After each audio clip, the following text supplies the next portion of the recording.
கிறிஸ்துவுக்குள் பிரியமானவர்களே, ஆண்டவரும் இரட்சகருமாகிய இயேசு கிறிஸ்துவின் இனிதான நாமத்தினாலே உங்களை வாழ்த்துகிறேன். இந்த நாளிலும் கூட கர்த்தர் நம்மோடு கூட பேசுகிற தமது வார்த்தை சங்கீதம் 92 அதிகாரம் 13 வசனம். கர்த்தருடைய ஆலயத்தில் நாட்டப்பட்டவர்கள் எங்கள் தேவனுடைய பிரகாரங்களில் செழித்திருப்பார்கள். ஆமென். நாம் கர்த்தருடைய பிரசன்னத்தில், கர்த்தருடைய சமூகத்தில் நாட்டப்பட்டிருக்கும் போது, கர்த்தருடைய ஆலயத்தில் நாம் நாட்டப்பட்டிருக்கும் போது, கர்த்தருடைய வார்த்தையில் நாம் நாட்டப்பட்டிருக்கும் போது நிச்சயமாய் நம்முடைய வாழ்க்கையில் செழிப்பு உண்டு. நிச்சயமாய் நம்முடைய வாழ்க்கையிலே ஆசீர்வாதங்கள் உண்டு. இந்த ஓய்வு நாளை கர்த்தர் காண செய்திருக்கிறார். இந்த ஓய்வு நாளிலே கர்த்தருடைய சமூகத்துக்கு நாம் வர வேண்டும். கர்த்தருடைய ஆலயத்துக்கு நாம் வர வேண்டும்.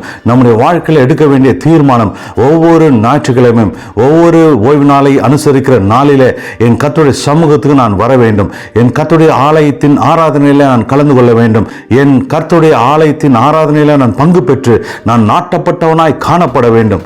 அதிலிருந்து நான் விலகி ஓடாதபடிக்கு என் கர்த்தருடைய சமூகத்துக்கு, என் கர்த்தருடைய ஆராதனைக்கு நான் வர வேண்டும் என்று சொல்லி அந்த வைராக்கியத்தோடு, அந்த வாஞ்சியோடு நாம் வருகிற போது நிச்சயமாய் நம்முடைய வாழ்க்கையில் செழிப்பு உண்டு. செழிப்புக்கு முன்னால் இருக்கிற ஒரு காரியம், நாட்டப்பட்டிருக்க வேண்டும். நாம் வேரூன்றி இருக்க வேண்டும். விசுவாசத்தில் வேரூன்ற வேண்டும். கர்த்தருடைய சமூகத்தில் வேரூன்ற வேண்டும்.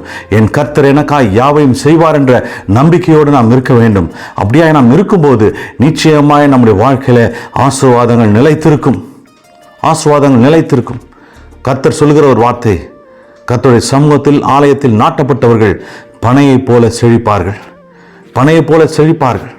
பனையைப் போல உயர்ந்து வருவார்கள். எந்த புயல் வந்தாலும், எந்த காற்றடித்தாலும் அந்த பனை மரம் அசையாதது போல, விழாதது போல நம் கர்த்தருடைய சமூகத்தில் நாட்டப்பட்டிருக்கும் போது, கர்த்தருடைய சமூகத்தில் நாட்டப்பட்டவர்களாய் வேரூன்றி இருக்கும்போது நாம் ஒரு காலத்திலும் அசைந்து போவது கிடையாது.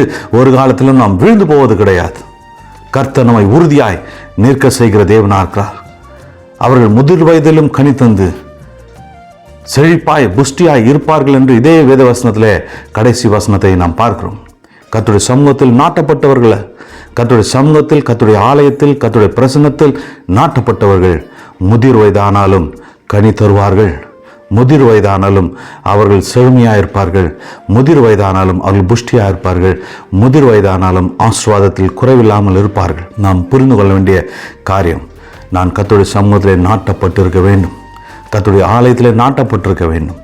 நான் கர்த்தருடைய பிரசன்னத்தில் நாட்டப்பட்டிருக்க வேண்டும். நிச்சயமாய் கர்த்தர் என்னை ஆசீர்வதிப்பார். என்னை ஆசீர்வதித்து உயர்த்த வல்லவராக இருக்கிறார். நான் விழுந்து போகாதபடி என்னை நிற்க வைக்கிற கர்த்தர் இந்த நாளிலும் கூட, இந்த ஓய்வு நாளிலே கர்த்தருடைய ஆலயத்துக்கு செல்வோம். கர்த்தரை துதிப்போம், ஆராதிப்போம். கர்த்தருடைய ஆலயத்தில் நாட்டப்பட்டவர்களாய் நாம் இருப்போம். நிச்சயமாய் செழிப்பும் ஆசீர்வாதங்களும் நன்மைகளும் நம் வாழ்க்கையில கர்த்தர் தர வல்லவராக இருக்கிறார்.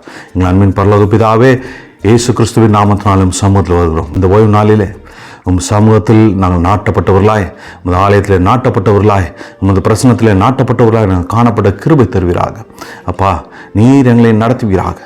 நாங்கள் ஆண்டவரே சாய்ந்து போகாதபடி, வீழ்ந்து போகாதபடி நாங்கள் உம்மில் வேரூன்றி நிற்கிறவர்களாய், வேர்பற்றுகிறவர்களாய் காணப்பட கிருபை தாரும். ஆண்டவரே, இந்த நாளும் கரத்திலே கொடுக்கிறேன். இந்த நாளை ஆசீர்வதிப்பீராக. உம் சமூகத்தில் காத்திருக்க கிருபை தருவீராக. காத்துக்கொள்ளும் வழிநடத்தும் இயேசுவின் வல்ல நாமத்தில் பிதாவே, ஆமென். ஹல்லேலூயா. கர்த்தர் உங்களை ஆசீர்வதிப்பார். கர்த்தருடைய ஆலயத்திலே, சமூகத்திலே நாட்டப்பட்டிருங்கள். கர்த்தர் பெரிய காரியங்களை செய்ய வல்லவராக இருக்கிறார். ஆமென்.